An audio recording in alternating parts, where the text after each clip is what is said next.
નમસ્કાર અને સૌનું સ્વાગત છે. આજે આપણે એક બહુ જ રસપ્રદ સફર પર નીકળવાના છીએ. આ સફર છે બુદ્ધિની, કે આપણે માણસની બુદ્ધિને માપવાનું શરૂ કેવી રીતે કર્યું તેની આખી ગાથા. સાચું કહું ને તો આ એક એવી વાર્તા છે જેણે શિક્ષણ અને મનોવિજ્ઞાનની દુનિયાને કાયમ માટે બદલી નાખી. ચાલો આપણે આજના વિષયની શરૂઆત એક મોટા સવાલથી કરીએ. શું એવું બની શકે કે ફક્ત એક આંકડો, એક સ્કોર, કોઈ વ્યક્તિની આખી માનસિક ક્ષમતા, એના મગજની પૂરી તાકાત બતાવી દે? આ સવાલ વર્ષોથી ચર્ચાનો વિષય રહ્યો છે અને આજે આપણે એના મૂળ સુધી જઈશું. આપણે જાણીશું કે આ વિચાર આવ્યો ક્યાંથી. તો આપણે જે મુખ્ય વિષય પર વાત કરી રહ્યા છીએ તેના પર આવીએ. આપણે બુદ્ધિ માપવાની વાત કરીએ એ પહેલાં એ સમજવું તો જરૂરી છે ને કે આ બુદ્ધિ છે શું? ચાલો આ શબ્દને એકદમ સરળ ભાષામાં સમજીએ. જો બુદ્ધિ એટલે ખાલી ચોપડીનું જ્ઞાન નહીં.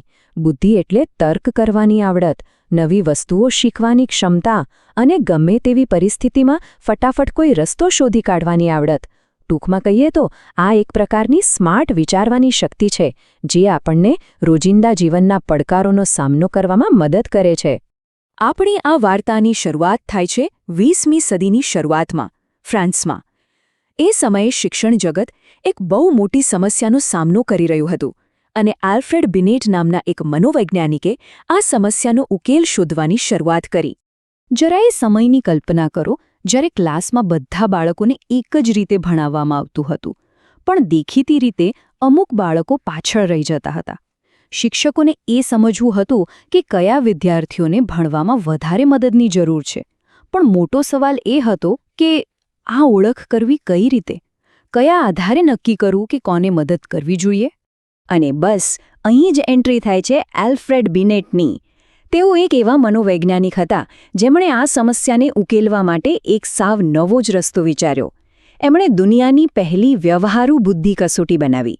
પણ યાદ રાખજો, એમનો હેતુ કોઈને હોશિયાર કે ઠોઠનો લેબલ આપવાનું બિલકુલ નહોતું. એમનો હેતુ તો ફક્ત એવા વિદ્યાર્થીઓને શોધવાનો હતો જેમને મદદની જરૂર હતી. બિનેટનો સૌથી મોટો અને ક્રાંતિકારી વિચાર હતો માનસિક વયનો. એમણે કહ્યું કે કોઈ વ્યક્તિની શારીરિક ઉંમર કેટલી છે એના કરતાં એની માનસિક ઉંમર કેટલી છે એ વધારે મહત્વનું છે. દાખલા તરીકે, શું 10 વર્ષનું બાળક 10 વર્ષના બીજા સામાન્ય બાળકની જેમ વિચારી શકે છે કે પછી એ 8 વર્ષના બાળકની જેમ વિચારે છે કે કદાચ 12 વર્ષના બાળકની જેમ? એ સમયે તો આ ખરેખર એક જબરદસ્ત નવો વિચાર હતો. બિનેટના આ માનસિક વયના કોન્સેપ્ટ પરથી જ બુદ્ધિઆંક, એટલે કે જેને આપણે આઈક્યુ કહીએ છીએ, એનો જન્મ થયો. તો હવે આપણે સમજીએ કે આ જાણીતો સ્કોર ગણાય છે કેવી રીતે. આમ તો ગણિત જેવું લાગશે, પણ વિશ્વાસ કરો, એકદમ સરળ અને તાર્કિક છે. તો આઈક્યુ એટલે કે ઇન્ટેલિજન્સ કોશન્ટ મૂળભૂત રીતે એક આંકડો છે. આ આંકડો ખાસ પ્રકારની પરીક્ષાઓ દ્વારા વ્યક્તિની તર્ક શક્તિ અને સમસ્યા ઉકેલવાની ક્ષમતાને માપવાનો એક પ્રયાસ કરે છે. પણ એક વાત યાદ રાખવી ખૂબ જરૂરી છે કે આ માત્ર એક સાધન છે, કોઈ વ્યક્તિ વિશેનો અંતિમ ચુકાદો નથી.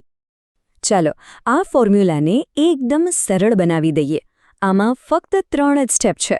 પહેલું, ટેસ્ટ દ્વારા વ્યક્તિની માનસિક વય નક્કી કરવામાં આવે છે, એટલે કે એ કઈ ઉંમરના સ્તર પર વિચારી શકે છે.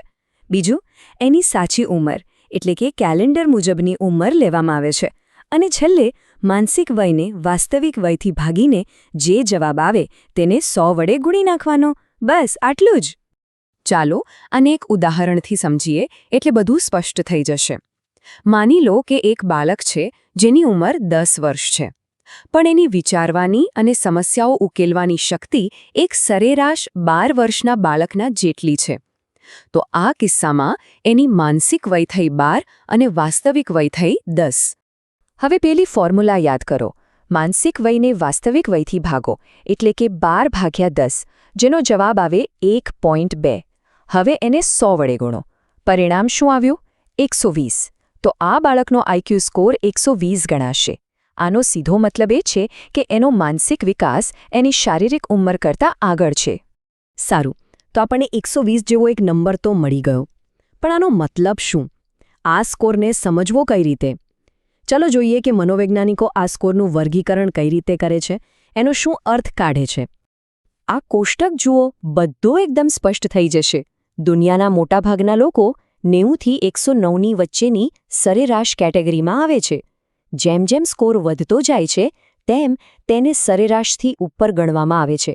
અને હા, ફરીથી યાદ અપાવી દઉં, આ માત્ર એક માર્ગદર્શિકા છે, કોઈ વ્યક્તિની કિંમત નક્કી કરતું લેબલ નથી. બિનેટના સમયથી અત્યાર સુધીમાં ઘણું બદલાયું છે.